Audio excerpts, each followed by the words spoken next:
And that's why I think it's a good time to learn some grammar. What? Now did I stammer? Work on that grammar. You should know it. It's less or it's fewer. Oh, yeah. Like people who were never raised in a sewer. I hate these word crimes. Like I could care less. That means you do care. At least a little. Be a moron. Hey, you better slow down.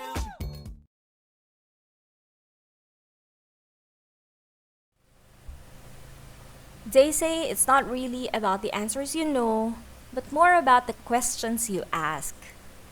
Because the right questions will lead you to the right answers. Okay, see, even Einstein agrees. So he said, if I had an hour to solve a problem and my life depended on it, I would use the first 55 minutes determining the proper questions to ask. Okay, we can use this as a reminder or as a guide, okay? At this point, we will be studying sentence transformation, specifically transforming statements to question form. What is the proper question to ask? Okay.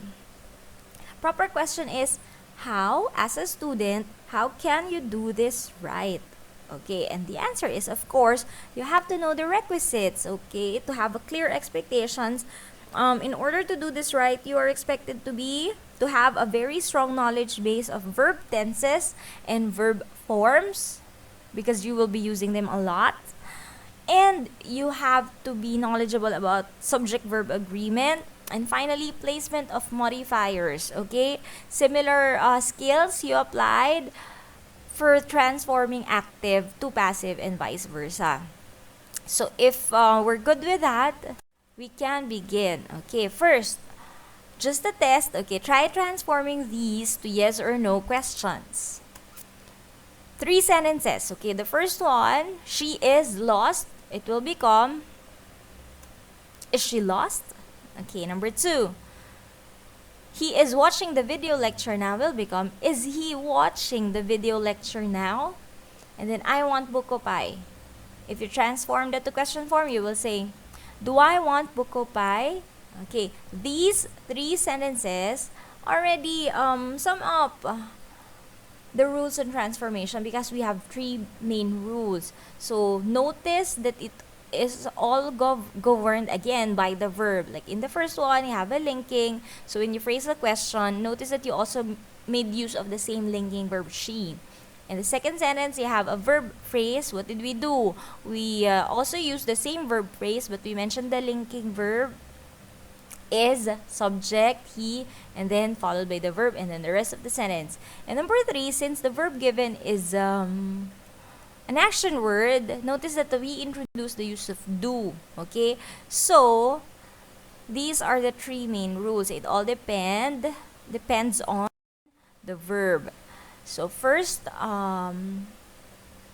you have to identify again the verb. That's the foundation of the rule.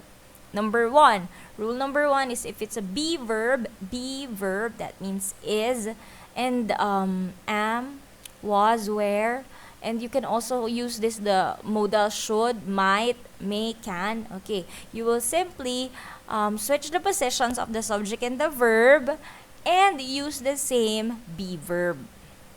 Ligaya is an athlete. Is Ligaya an athlete? Okay, or if you say Ligaya should be an athlete, you will use the same. Should Ligaya be an athlete? So, very simple. Number 2, if it's a verb phrase, review, it's a combination of a helping or an auxiliary verb and a main verb. Like here, you have is reviewing. So, you will switch the positions of the subject and the first verb. That means, verb 1 first, the auxiliary or the helping, is followed by the subject, Dennis, followed by the main verb. So, is Dennis reviewing his lessons? And the third rule, if the sentence uses an action word, then you have to introduce now the use of the auxiliary do, does, or did. At the beginning of the sentence, do, does, or did. So it will all depend. Now you have to look at the number, whether the subject is singular or plural.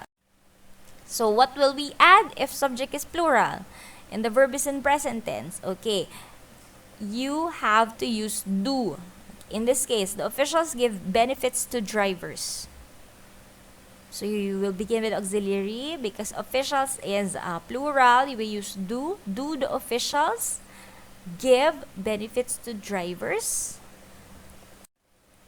How about if subject is singular and the verb is still in present tense? In this case, Jane studies primates. Because Jane is singular, studies is in present tense, we will use thus. Thus, followed by the subject Jane, followed by the base form of the verb. Now, why do we use base form, study, instead of studies? That's because the auxiliary does already carries the tense of the verb. Therefore, you will now match it with a base form. So remember this, okay? Every time you use do, does, and did, okay, always match it with the base form of the verb. Base form. Okay, so this is the final sentence. In this case, does Jane study primates? Last rule, add did at the beginning of the sentence, this time if the verb is in past tense. So, whether the subject is singular or plural, you have to use did if the verb is in past tense. You say, the hero slayed the monster. Did the hero, okay. And what is the base form of slayed? Base form is slay. You will not now drop the ed. So you say, did the hero slay the monster? Okay, so looks easy, right? So it's now a matter of, if the sentences become more complicated, then the tricky part is where to place the modifiers. Okay, we'll have exercises later. But now let's proceed to WH questions. WH, okay, these are open-ended questions. Unlike yes or no, why do we call this open-ended? Because these types of questions leave room for a description or opinion. You use them when you're eliciting information. And open-ended because practically the answers are limitless. If you ask WH, the possibilities of the answers are limitless. So you have to be familiar first with the different WH. Like the 5 basic ones, 5 W's and H, you have the who, what, when, where, why, and how. But we have other variations. So if you're asking for information about something, we use what. Like you can also use it if you're asking for repetition. Like what? I can't hear you. Or what did you say? What for? If you say what for, asking for a reason also, or asking why. About who? Of course, when you're asking about person or people or subject. Whom? This time you're also asking what or which person or people, but the person or people functions as object. That's why we use whom instead. For example, here, whom did you see? Because in your sentence, the sentence will probably, for example, I saw Rina at the mall. So Rina, if that is your expected answer, it functions as DO. That's why when you phrase the question, whom did I see at the mall? Okay? If it functions as object, the expected answer functions as object, you use whom. And then, of course, if it's about ownership, you use whose. Like, whose turn is it? Okay, and then reason, why. Okay, you use why. And then, if you use why don't, then you're already making a suggestion. Like, why don't we recycle? Yeah, good idea. And then, if you're asking about time, when, about place, where, if you are offered choices or alternatives, you say which, and then the manner, how, and different variants of how. How far, how long, how many, how much, how old. But it's different if you ask how come. Like, how come I can't see her? You're really asking about reason. Another way of asking why. But if you use how come, it's really informal. Okay, informal. So, knowing the WH questions, how can you use them? Okay, and match the appropriate grammar. So, it will entirely depend on what is being asked in the sentence. Like, what part of the sentence is being asked? What sentence element? Like, if it's the subject that's being asked, it's very easy. You will simply have to substitute a WH for the subject. So, RJ has my laptop. So, you will, expected answer is RJ and it functions as subject. So, you will simply say, who has my laptop? Or the large room is bothering you. What is bothering you? So, if it's the subject that's being asked, you will simply replace the person or thing with the appropriate WH word. So, you can choose among what, which, who, or whose if you want to refer to the subject. Now, okay. If it's a predicate pattern, okay, one element in your predicate is being asked, you will now apply the same rules we use for the yes or no questions. So, first rule, be verb. Be verb. So, for example, here, we have a sentence. Aquino is our president. Our president. That is the expected answer. And in your sentence, it is part of the predicate. Actually, it functions as a complement. Remember, this is SLVSC. So, you will substitute that with the WH. Our president, of course, we use who. In conversational English, you can say Aquino is who? You can actually ask that. Okay, but when you write it down, it's not acceptable. So you have to invert the subject and the verb and mention the WH at the beginning. So you say, who is Aquino? Okay. Or the meeting was in the afternoon. Expected answer in the afternoon. So you say the meeting was when, but you have to invert, mention the WH first. When was the meeting? So notice that we do not use any other verbs. We just stick to the link to the be verb. Whatever be verb was used in the same sentence.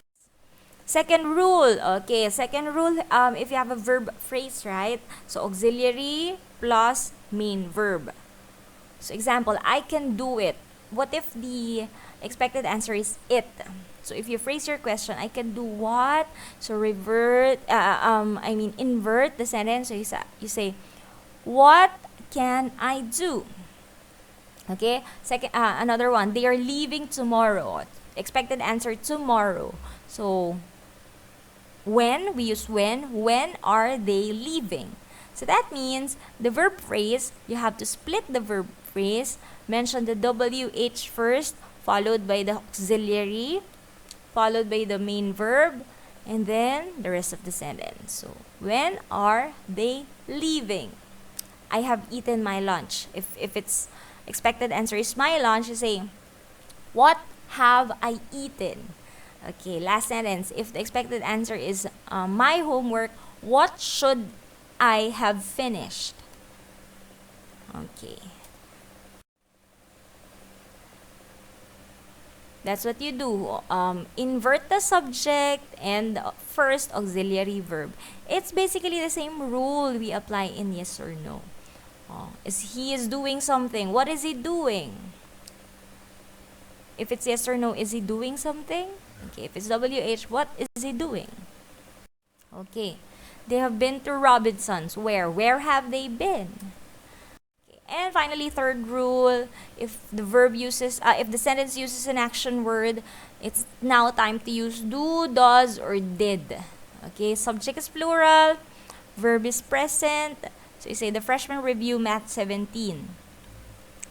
What?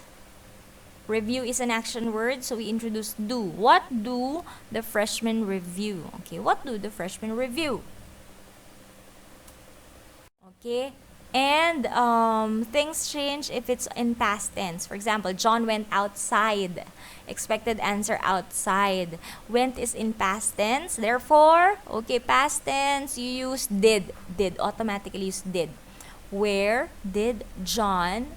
Okay, and since we always use the base form together with do, does, did, you have to think what is the base form of the verb went. Okay, base form of went is go. Go. So, The final sentence will become, where did John go? And now for present tense, the last one, flower produces nectar. Produces is present tense, and therefore we use does. Does. What does the flower produce? What does the flower produce? Okay, that easy. So you may have noticed that the rules are similar when transforming statements to question yes or no or WH. So let's have more practice. Okay, this one, I took some lines from the video, What Makes a Hero. So for the first part of the practice, I will do the transformation and you can do it along with me. For the second part of the practice, it's your time to practice it on your own. So write it in a piece of paper or something. For the first part, okay, let's do it together. 6 sentences. Let's transform this to yes or no questions. Joseph Campbell studied myths from all over the world.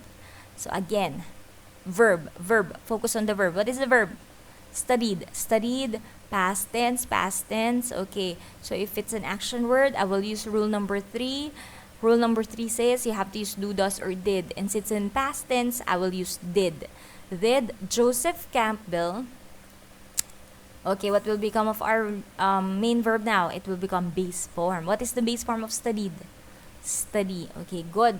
So what did Joseph Campbell study? No. It's yes or no. I got confused. Yes or no first.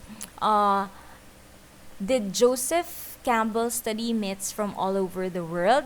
Okay.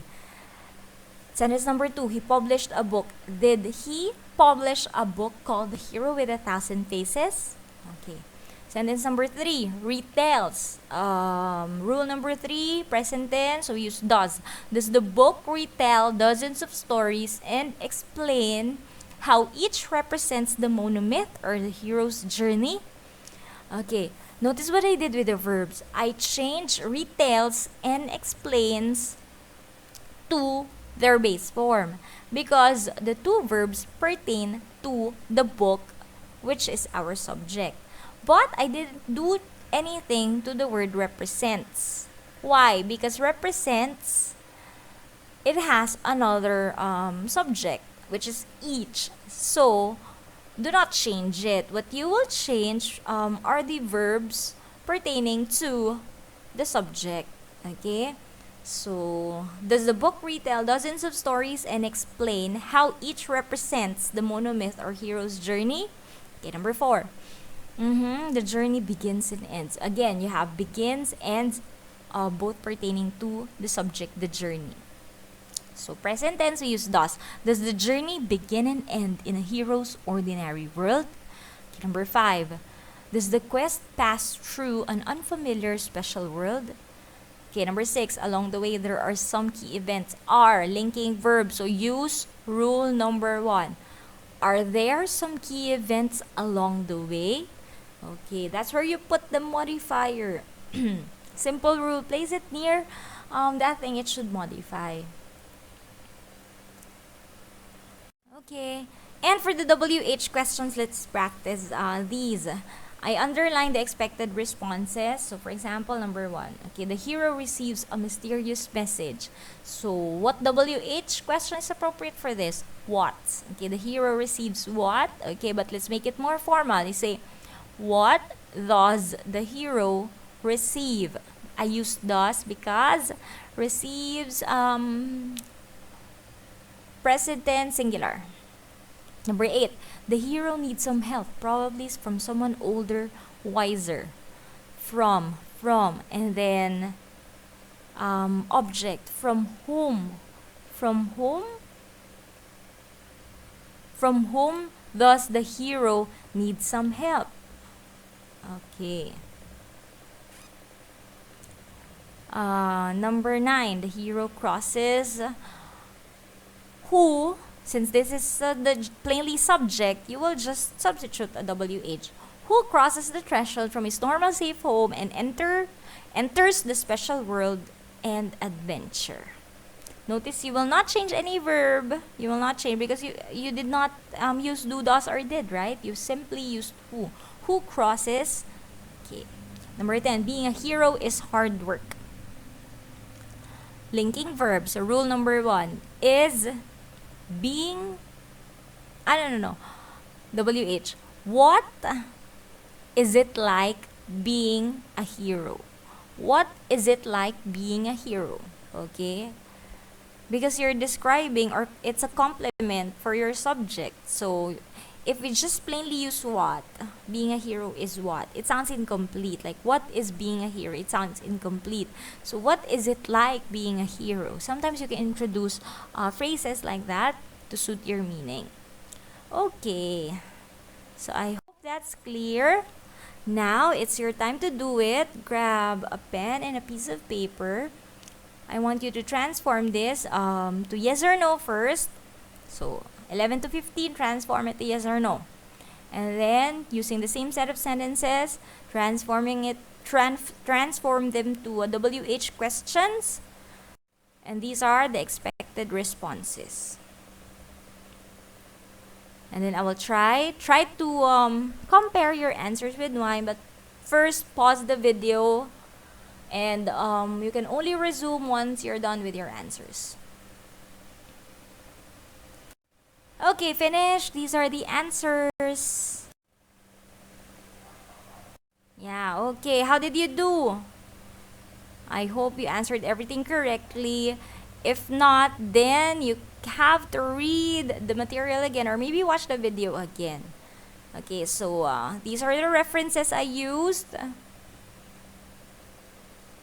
I'll see you in our next lecture class. Good morning, everyone.